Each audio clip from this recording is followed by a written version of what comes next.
everybody, I am Jedi Jack Penguin and welcome to my very first LEGO games review. So today we're going to be looking at the LEGO Harry Potter game set, that being set number 3862, Harry Potter Hogwarts. This set includes 332 pieces and originally retailed for $34.99 back in July of 2010. Now this is a very interesting set and I have picked up I think 3 or 4 copies over the course of my life, most of them being at yard sales for like $1 or $2, and it's really surprising to see how this set has actually gone up in value over the course of the last few years due to maybe the Harry Potter reboot line or something like that, which, you know, this is a very interesting set. It's not something that I really ever got into. I never really even got to play this game for real, but I remember I did get this for my birthday one year, and, you know, it's just a very interesting concept, and it does include some very nice printed pieces and even some of those microfigs right there, which are also pretty nice to get. So getting right into this and taking a look at the box art, we do get the Harry Potter logo at the very top, which uses that dark gray or silvery color right there, which is pretty nice. We get the word Hogwarts right underneath it, which is the name of the set. You get your Hogwarts crest, and then you have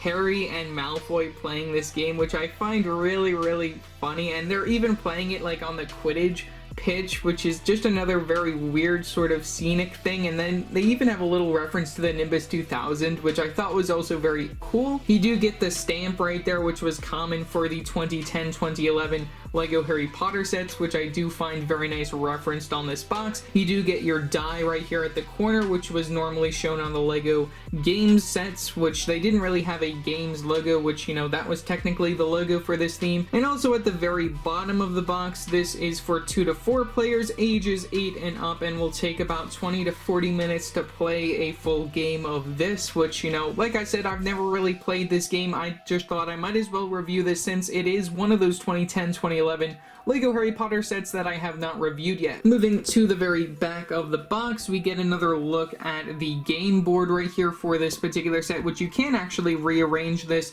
whichever way you want, which I will show in better detail when we look at the model. You get your characters yet again and some other play features and stuff when it comes to this overall game. You get some information about the game in various different languages down here, and your barcode and LEGO logo as well. Moving to the very top of the box over here, you get your logos yet again, and also just some smaller pictures and pretty much the same details, just in various different languages as you move throughout the sides of the box.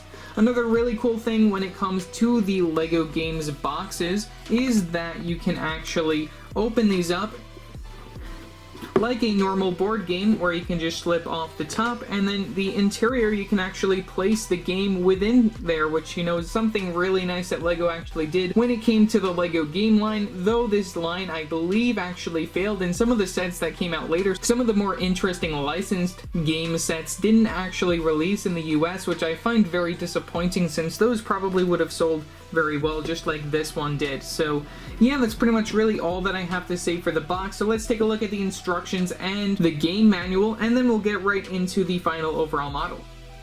Getting right into the instructions, we pretty much mimic the front of the box right here, though we don't get our minifigures of Harry and Draco right here. We just get the main picture of the set. We only get the one instruction manual, which is quite thin for actually what this model is. Very back features the Win Kid for the time period. We get some advertisements for the other LEGO game sets, which I do own quite a couple of these. I own all of the ones on, well, actually I own all of these but the pyramid one. That's the only one that I don't own within my collection, but I do own all of the other LEGO game sets that are featured on this page, which I find very scary since a lot of these I haven't really even played myself. I just bought them for some of the pieces, and most of these I did buy at yard sales. That's one other thing that I do have to mention. Over on the other side, we have a quick advertisement. The magic continues October 2010, which this, I believe, was them advertising the new LEGO Harry Potter wave, which I don't know why they're reusing that facial expression for Voldemort in this picture, since that's the one from the 2005 Graveyard set. But either way, you know, I was really excited when I saw this back in the day.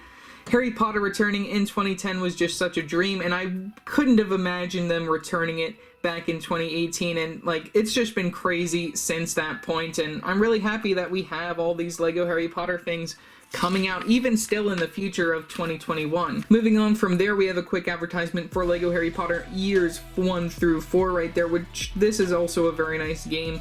I did play through this quite a couple times over the course of my life. And then we have a quick page of the piece count leading to the final overall model, which we do have some side things which I will talk about when it comes to the instructions of this particular game. Looking at the instructions for the game, this one actually mimics the front of the box with your minifigures on both sides. We do get your regular information over here, and then it does feature the instructions within 3 different languages, which I do find very nice. So flipping right into the very front of this, it gives you some information about LEGO Games itself up here, and then we get some information about the dice right here, just showing the different pieces that you can place on here. One of these should look familiar. These, I believe, were used within some of the other licensed ones, and then we have the regular dice pieces which were introduced for this particular theme, which all of these are printed tile pieces, which I'll show later on. We get some details about some of the different building features that we have here, how you get around for Hogwarts, which I do find very nice that they show that. We get some information about the different tiles that we have here just on the dice, which I'll explain more when we actually get to the model, and just more of like the moving around the different pieces and how this game overall works. We get some information about these 2 extra tile pieces that are included. We have the dark red one, which allows Dumbledore to assist you within the game, and then we have this brown one where you can have Mrs. Norris right there, which, you know, I find very interesting that they have Mrs. Norris being this dark brown cat piece compared to the printed one that we actually got back in 2010. So that's just one thing that I thought I'd point out. And then we continue the instructions yet again in a couple different languages as we move from the very back. And then we get one more advertisement for the LEGO Harry Potter years 1 through 4 video game right there, leading to yet again another one of these LEGO Games advertisements, which, like I said, I do own all of these sets except for the pyramid one. So yeah, that's all that I have to say for this. So let's get right into our microfigs and then the final overall model.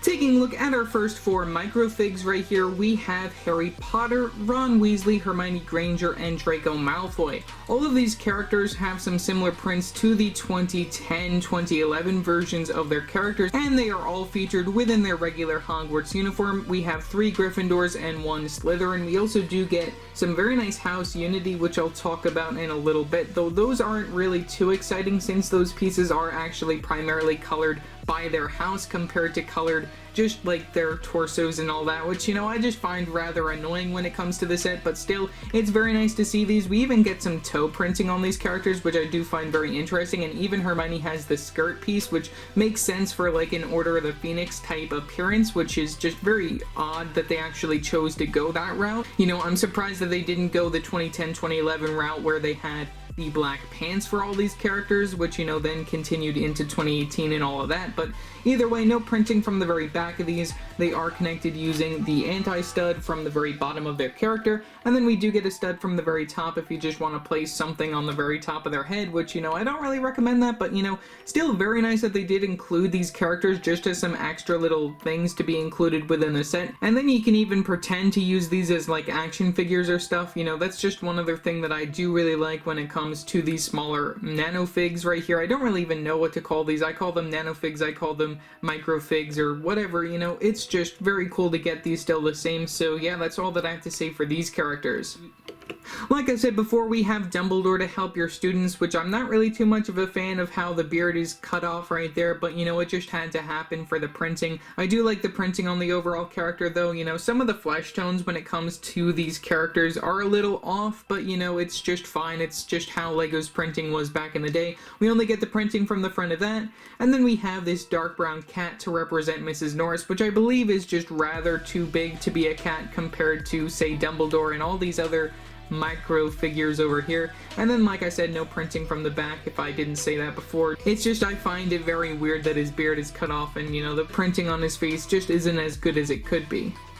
And then finally, we actually have our game pieces or characters right here, just representing some miscellaneous students. We have one from each house. We have Gryffindor, Hufflepuff, Ravenclaw, and Slytherin, which this was the first ever representation of house unity within the LEGO Harry Potter theme. Well, actually, this was within a LEGO Games theme. We didn't really see any house unity within the 2010-2011 LEGO Harry Potter sets. We did still see the same old Gryffindor and Slytherin feuds that we saw all the way dating back to 2001, though like I said, this is why we have Harry Potter back in 2018, and I'm just really happy with all the house unity that we've gotten since that point. So just looking at these characters overall, they are color-coded by their house, which I do find rather disappointing that they aren't all within that dark gray color, just so then we'd have the torsos going on for these characters. That would have been very nice if they did that, but you know, still, it's okay, it's fine. And then, you know, some of the printing for the facial expressions for the flesh tone I don't really like when it comes to some of the darker pieces and how they look within there, and especially the Slytherin one is probably one of the worst ones right there. But I do really like seeing the different torso prints and to see what could have been when it came to the 2010-2011 torso prints right there for these different houses.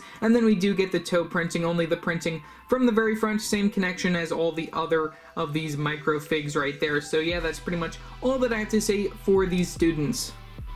Before we get into the model right here, I did want to talk about the dice, which this is the dice piece, which I did place all of the pieces that go on the dice onto the dice. One thing that you can do with the dice is that you can actually remove these using this piece right here, which is a regular wrench piece, which I think this was a very clever thing that LEGO actually did. When it came to like replacing the different tiles on this dice piece, we do get two extra tiles like I mentioned before, one in dark red and one inside regular brown. We get two of them that feature this print right here of this re-roll sign right here, which I believe that is what this is used for. We get two of those, one on each side. We get our regular dice prints right here, one with a 3, one with a 2, and then one with a 1, which the 1 tile, this is the one that you replace with either the dark red, so then you can call Dumbledore, or with the brown one, which brings in Mrs. Norris. And then finally, the last tile is one that we do see return within the actual 2010-2011 wave of the LEGO Harry Potter theme of the Marauders map, which they did, of course, improve upon this design this year in 2020 with two different designs, one in the Series 2 collectible minifigures, and then one within the actual minifigure pack that released earlier on in this year. So yeah, that's pretty much really all that I have to say for the dice. Like I said, you can remove them using the wrench piece, and then you can just play the game as such. So let's get right into the final overall model. Okay, so taking a look at the final overall model for the Hogwarts board game, there is a lot to talk about. We do get some multiple builds for some of the plate pieces that round out the overall model right here, though we do get 4 builds within the center that actually help you play through the game. So we're going to start from the very front and work our way around this overall model right here. The one thing that I thought was very interesting is that we got this printed piece, which is this 2x2 light gray tile piece that features the Hogwarts crest, which this is a very nice print for the time period. I believe this might have even been used within the 2010 Hogwarts set. I'm not really too sure, but I believe that this tile print did also come within one other set other than this, or it might be that I just have a bunch of them laying around from the different copies that I did buy of this set over my years of yard sailing. Though I do really like how this looks, and then you can actually place your minifigures over here if you want to just have them cheering on the other players, and then you can put Dumbledore there, which that actually goes in par with the dark red tile that I mentioned before, which is part of the instructions to play this game. Another thing that I do really like when it comes to the set is getting all of these cone pieces right here within this sand green color. We get a total of 10 of those within the set, and then we get 4 of the medium-sized ones, which hold up these flag pieces, which I do really like the house unity going on over here, where we have the different colored flags. We have one in red, and then we get them within yellow, blue, and green for all the other houses.